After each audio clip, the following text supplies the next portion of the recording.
Hello friends, तो कैसे हो आप। तो आज हम देखेंगे स्टिंग एनर्जी को छपरी क्यों बोलने लग गए लोग, क्यों ज़्यादा इसको नापसंद करने लग गए, क्यों उसका नाम खराब हो गया स्टिंग एनर्जी का। तो आज हम देखेंगे, तो चलो शुरू करते हैं। भारत में हर दिन 10 लाख से ज्यादा स्टिंग की बोतलें बिकती हैं और 2022 तक इसने 48% मार्केट शेयर हासिल कर लिया था। ये एनर्जी ड्रिंक आज भारत के 20 लाख से अधिक दुकानों पर उपलब्ध है। मुझे आज भी याद है, जब हम कॉलेज में थे, हम रोज एक न एक लेके पीने के समोसा कचौरी और एक स्ट्रिंग एनर्जी के एक बोतल ले लेने के हम ये एक ऐसा पहले सफलता की कहानी है जिसने रेड बुल के पहले कैंड में आने की स्टार्टिंग में, पहले क्या 50-55 रुपीज़ को रहने का कैंड, बाद में बोतल है 20 रुपीज़ की। 20% मार्केट शेयर को पीछे छोड़ दिया। लेकिन सच्चाई ये है कि अब स्टिंग अपनी ही सफलता का शिकार हो गया है। अतिरिक्त मार्केटिंग, गलत टारगेट ऑडियंस और सोशल मीडिया मीम्स ने इसकी छवि को नुकसान पहुंचाया है। आइए समझते हैं कैसे एक ब्रांड जो एक समय पर हर युवा हाँ, मीम्स पण बहुत बने स्ट्रिंग एनर्जी के ऊपर, का पसंदीदा था, छपरी अब चाली अपनी के ऊपर। पहचान बचाने के लिए संघर्ष कर रहा छपरी है। लोग नहीं क्या, जो ऐसे 2017 में मीम्स जब बनाते, स्टिंग भारत के एनर्जी ड्रिंक ट्रेन में जाते, स्ट्रिंग पीते, दूसरे ऊपर फेंकते, ऐसे मीम्स देखे रहेंगे अपने पर, समझ गए रहेंगे मैं क्या बोल रहा हूँ आपको। मार्केट में आया तो इसने 50 रुपए की कीमत के साथ एक ऐसा गेम चेंजर मूव किया जिसने रेड बुल को चुनौती देना शुरू कर दिया। रेड बुल 2009 से भारत में था, लेकिन उसकी एक 100 रुपए से ऊपर की कीमत ने इसे एक प्रीमियम प्रोडक्ट बना दिया था। स्टिंग ने इसी गैप को पहचाना और मिडिल सेगमेंट को टारगेट करके अपनी जगह बनाई। पेप्सिको रेड बुल पहले बहुत फेमस था, तो रेड बुल का तो मार्केट तो खाया था इसने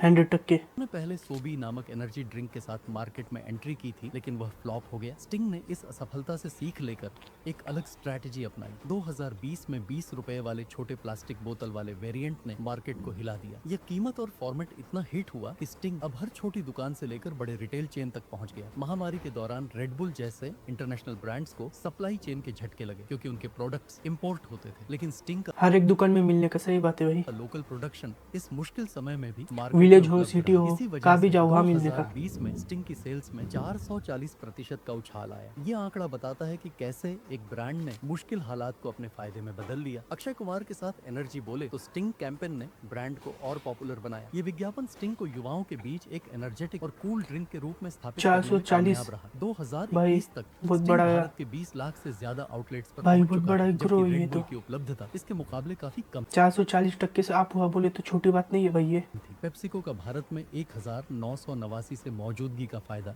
स्टिंग को मिला। कंपनी को पहले से ही पता था कि भारतीय मार्केट में कीमत कितनी अहम स्टिंग भूमिका कैंपेन, निभाती है। वियतनाम में स्टिंग की सफलता ने भी भारत में इसकी स्ट्रैटेजी को आकार देने में मदद की।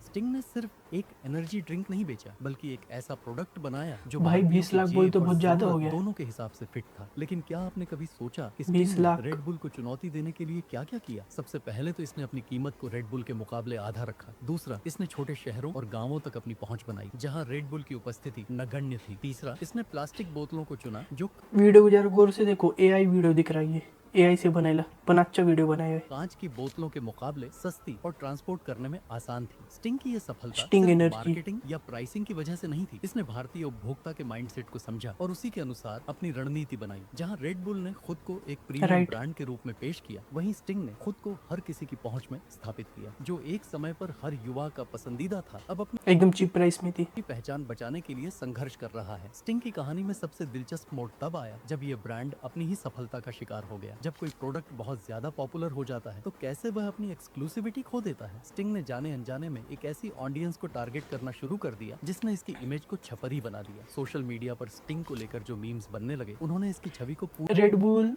110 में तब आने का, स्टिंग का कैंड आने का ना तो 45-50 रुपीज़ में आने का, और बॉटल 20 रुपीज़ में, तो ज़्यादा इसलिए स्टिंग ज़्यादा पीने की पब्लिक। पूरी तरह बदल दिया। ये मीम्स स्टिंग को लो क्लास ड्रिंक के रूप में पेश करते थे और धीरे धीरे यही छवि जनता के दिमाग में बैठ गई। क्या आपने कभी सोचा है कि एक प्रोडक्ट जो शुरू में कूल लगता था, वह अचानक अनकूल कैसे बन जाता है? ये सोशल मीडिया की ताकत को दिखाता है, जहाँ एक मजाक किसी ब्रांड की पूरी पहचान बदल सकता है। स्टिंग की हर जगह उपलब्धता ने भी इसकी छवि को नुकसान पहुंचाया। जब कोई प्रोडक्ट हर छोटी दुकान पर मिलने लगता है तो उसकी एक्सक्लूसिविटी खत्म हो जाती है। स्टिंग ने मार्केटिंग में इतनी ज्यादा सक्रियता दिखाई कि लोगों ने इसे ओवर एक्सपोज्ड मानना शुरू कर दिया। उच्च आय वर्ग के उपभोक्ताओं ने स्टिंग को चिप प्रोडक्ट के रूप में देखना शुरू कर दिया और यहीं से इसकी गिरावट की शुरुआत हुई। ब्रांड ने इस नकारात्मक छवि को मैनेज करने के लिए कोई ठोस कदम नहीं उठाया। सोशल मीडिया पर जब स्टिंग को छपरी ड्रिंक कहा जाने लगा, कंपनी ने इसका कोई जवाब नहीं दिया। क्या यह सच है?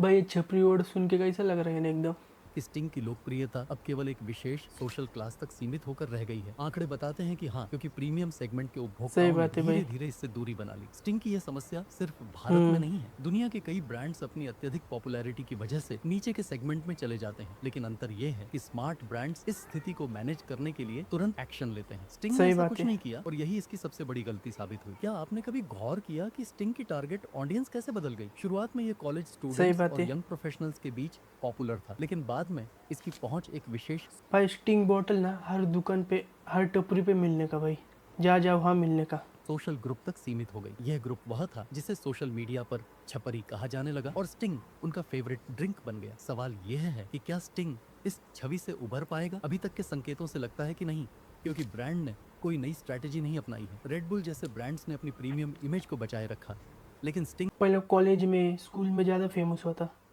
बोल तो कॉलेज स्कूल के बच्चे लोग को लिमिट में पैसे मिलते हैं ना, 20-30 रुपये, 20-30 रुपये पे आ जाने का स्ट्रिंग करके ज़्यादा पब्लिक खरीदने की। मास मार्केट में फंस कर रह गया। कीमत और उपलब्धता के आधार पर मार्केट शेयर बनाए रखना संभव है। 2024 तक स्टिंग के 90% मार्केट शेयर हासिल करने की बात कही जा रही है, लेकिन क्या यह सच्चाई को दर्शाता है? 2022 में इसका मार्केट शेयर 48% था, जो अपने आप में एक बड़ी भाई उपलब्धि थी। लेकिन क्या यह ग्रोथ सस्टेनेबल है? स्टिंग की सफलता सिर्फ प्राइस और अवेलेबिलिटी पर आधारित रही है, जो लंबे समय तक चलने वाली स्ट्रैटेजी नहीं है। ब्रांड इमेज और क्वालिटी के बिना मुश्किल मार्केट होता है। शेयर बनाए रखना मुश्किल होता है। क्या स्टिंग अब तक के सबसे सफल वन टाइम वंडर ब्रांड्स में से एक बनकर रह जाएगा? ये वही रास्ता अपना सकता है जो पहले कई भारतीय ब्रांड्स ने अपनाया था, शुरुआत में धमाल मचाना सही और फिर बात है। धीरे धीरे गायब हो राइट। जाना। स्टिंग के पास अभी भी मौका है कि वह अपनी स्ट्रैटेजी में बदलाव लाए, लेकिन समय बीतता जा रहा है। सवाल ये है कि क्या स्टिंग इस चुनौती से उभर पाएगा? Health conscious trend, premium brands का दबाव और सोशल मीडिया पर नेगेटिविटी, ये तीनों चुनौतियां एक साथ आ गई हैं। स्टिंग को अगर जिंदा रहना है तो उसे न सिर्फ अपने प्रोडक्ट में बदलाव करना होगा, बल्कि अपनी इमेज को भी रीब्रांड करना राइट। होगा। फिलहाल तो ऐसा कोई संकेत नहीं दिख रहा है और भाई एक टाइम बॉटल की ब्रांडिंग वगैरह चेंज करें ना तो हो जाएगा ठीक, मार्केटिंग। यही इसकी सबसे बड़ी समस्या है। आई होप आपको ये वीडियो पसंद आया होगा। पसंद आए तो लाइक शेयर सब्सक्राइब कीजिए। मिलते हैं नेक्स्ट वीडियो में, तब तक के लिए बाय।